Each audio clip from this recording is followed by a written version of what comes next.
Hi అండి, అందరూ బాగున్నారా? దుర్గా భవానీదేవి ఆశీర్వాదం మీ అందరికీ ఉండాలని, అందరూ బాగుండాలని మనస్ఫూర్తిగా భగవంతుని ప్రార్థిస్తున్నాను.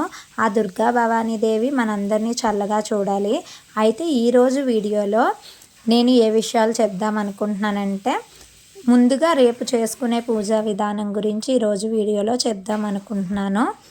అమ్మవారు రేపు శ్రీ మహాలక్ష్మీదేవిగా మనకి దర్శనం ఇవ్వబోతున్నారండి. అయితే విజయవాడ కనకదుర్గాదేవి గుడిలో అలంకారాలకి మనం డైలీగా లలితా సహస్రం బుక్లో ఉన్న అలంకారానికి ఒకరోజు మారుతూ వస్తుంది. అది ఎందువల్ల వస్తుంది అన్నది మీతో ఈరోజు వీడియోలో షేర్ చేసుకోబోతున్నాను. మనకి విజయవాడ కనకదుర్గాదేవి గుడిలో ఫస్ట్ రోజు స్వర్ణ కవచ అలంకరణ దుర్గాదేవిగా అమ్మవారు దర్శనమిస్తారు.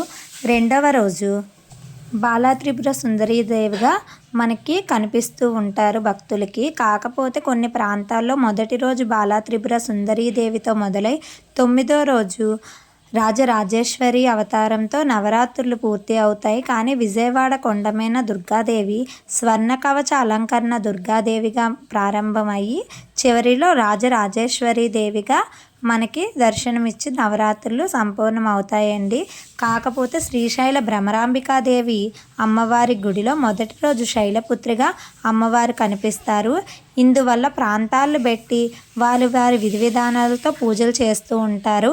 మొత్తం మన భారతదేశంలోని చాలా ప్రసిద్ధిగా ఎవరి ప్రాంతానికి అనుగుణంగా వాళ్ళు ఆ దుర్గా భవానీ మాతను పూజిస్తూ ఉంటారు. ఏ పేరుతో పిలిచినా, ఏ పేరుతో తలచినా అందరం కొలిచేది ఆ దుర్గామాత, దుర్గా భవానీదేవి ఆశీర్వాదం కోసమేనండి. కాకపోతే విజయవాడలోని మహాచండీ అమ్మవారి అలంకరణ చెయ్యరు. దానికి భిన్నంగా 9 రోజులు పూర్తి అయిపోతాయి. కొన్ని ప్రాంతాల్లో మహాచండీ అవతారం చేస్తారు. మహాచండీ అలంకరణ రోజు దుర్గా భవానీదేవి ఇదే రూపంలో మనకి దర్శనం ఇస్తూ ఉంటారు. విజయవాడ కనకదుర్గమ్మ రూపంలోనే. అదేవిధంగా ఇక్కడ మాకు దగ్గరలో ఉన్న కనకదుర్గమ్మ గుడిలో కూడా మహాచండీ అవతారం రోజు కనకదుర్గ అమ్మవారిలాగే దర్శనమిస్తూ ఉంటారు. అంతేకాదు ఫ్రెండ్స్, రేపు మనకి మహాలక్ష్మీదేవి అలంకారంతో అమ్మవారు మనకి దర్శనమిస్తారు. రేపు సూర్యోదయానికి పంచమి తిథి ఉండడం విశేషం. సూర్యోదయానికి పంచమి తిథి ఉండి తర్వాత షష్ఠి తిథి ప్రారంభమవుతుంది. అందరూ సూర్యోదయం అయిన 45 నిమిషాల్లోపు రేపు పూజ చేసుకోవడానికి చూడండి. ఇలా చేయడం వల్ల రేపు ఐశ్వర్య దీపం వెలిగించడం వల్ల మనకు అఖండ ఐశ్వర్యాలు ప్రాప్తిస్తాయి. అంతేకాదండి, మనం పూజలో అవి పెట్టాము ఇవి పెట్టలేదు అని ఎప్పుడూ బాధపడకండి.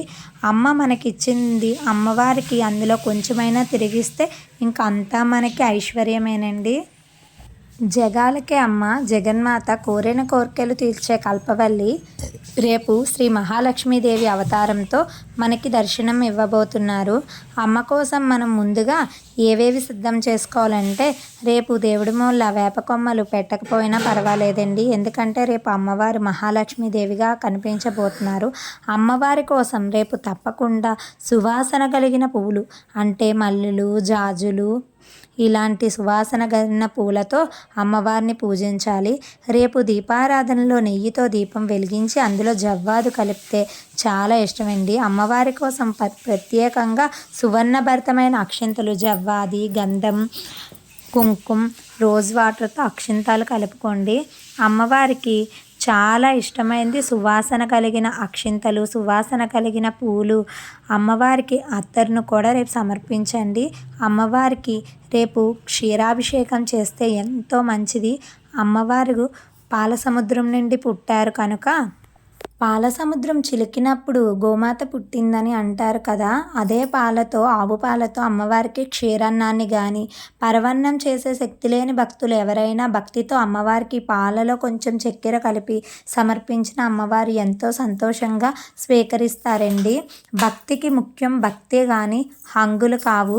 అవి పెట్టాము ఇవి పెట్టలేదు అని ఎవరు బాధపడొద్దు. మనకి ఉన్నంతలో అమ్మవారికి పూజ చేసుకోవడం చాలా మంచిది. నేనైతే నా దగ్గర ఏ వస్తువులు అయితే అవైలబిలిటీలో ఉంటాయి వాటితోనే పూజ చేసుకొని చాలా సంతోషపడతాను. భక్తికి ఎంత ఖర్చు పెట్టామన్నది ముఖ్యం కాదండి. మనం భక్తిగా అమ్మవారికి వెలిగించే ఒక్క దీపం చాలా ముఖ్యం.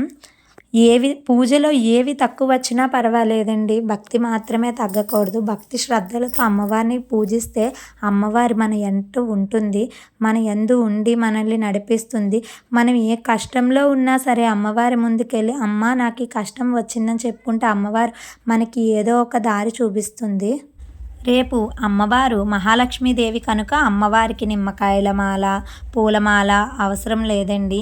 నేను ఈరోజే వీడియో షూట్ చేసి ఈరోజు షూట్ చేసిన వీడియోలోనే రేపు కావాల్సినవన్నీ చెప్తున్నాను. ఎందుకంటే నేను వీడియో తీసి పెట్టేసరికి చాలా లేట్ అవుతుంది. ముందుగా తెలుసుకోవాలని ఎవరైనా నా ఛానల్లో ఉన్న సబ్స్క్రైబర్లు అనుకుంటారేమో అనే ఉద్దేశంతో మాత్రమే ముందుగా పెడుతున్నాను. రేపు ఎవరైనా తెలిసిన వాళ్ళు ఉంటే వీడియో స్కిప్ చేసేయండి. తెలియని వాళ్ళ కోసం మాత్రమే చెప్తున్నాను. అమ్మవారికి రేపు సువాసన కలిగిన పూలమాల వేయండి. లేదు పూలమాల వేయకపోతే సువాసన కలిగిన పూలతో అష్టోత్తరం చేయండి.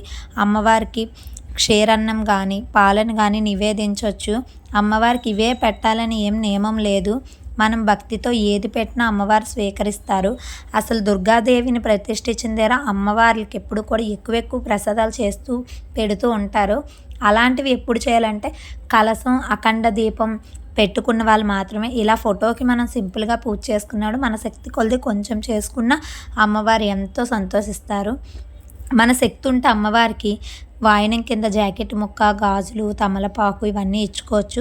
రేపు ఎవరైనా సువాసిని స్త్రీ మన ఇంటికి వస్తే ఆ మహాలక్ష్మీదేవి వచ్చిందని భావించి మన ఇంటికి ఎవరైనా సువాసిని వస్తే చక్కగా ఆ మహిళకు కాళ్ళకు పసుపు రాసి పారాణి పెట్టి గంధం కుంకుమ పెట్టి ఆవిడికి చక్కగా 2 అరటిపళ్ళు, 3 తమలపాకులు, 2 వక్కలు, మన తోచినంత చిల్లర, జాకెట్ ముక్క, గాజులు ఇచ్చి పంపించండి. ఇలా చేయడం వల్ల అఖండ సౌభాగ్యవతులుగా వర్ధిల్తారని పెద్దలు చెప్తున్నారు. అంతేకాదు ఫైనల్లీ అమ్మవారికి నెయ్యి వేసిన ఒత్తులతో పచ్చకర్పూరంతో ఇలా హారతి ఇచ్చుకుంటే